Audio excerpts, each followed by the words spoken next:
On guard.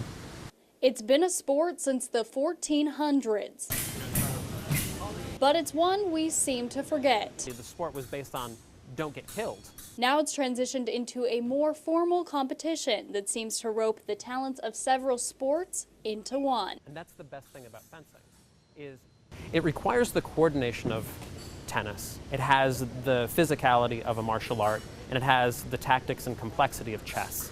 There are 3 standard weapons used in fencing. This is the épée. And each sword adopts its own personality and rules. In épée, there's sort of this patience. You wait for your opponent to make a mistake, you take the opening shot. The saber was designed to mimic cavalry sword. It's aggressive. Both people try to go, they both try to hit. They're hitting with a whole blade, they're hitting above the waist, and it's fast. And then the foil. What you're gonna see is that there's this kind of back and forth. They still move quickly, but they will wait for the right opportunity. Cables hooked to the fencer are connected to a scoring machine. If a fencer hits, it gets registered by the machine. Now that I have some of the basics down, well, it's time for me to suit up.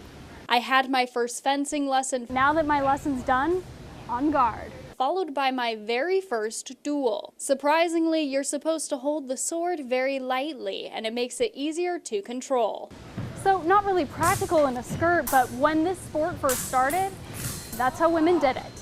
It can be as competitive or as relaxed as you want. And fencing is one of the few sports where men and women compete against each other. But when you get into tactics and get into what you're doing, you can do just as good as they are. When I beat a guy who's stronger and taller than me by playing the game right, it means that I'm just that much better than them. Size doesn't matter either. All that matters is that you're smarter and faster. For Scene on 7, I'm Kate Valentine.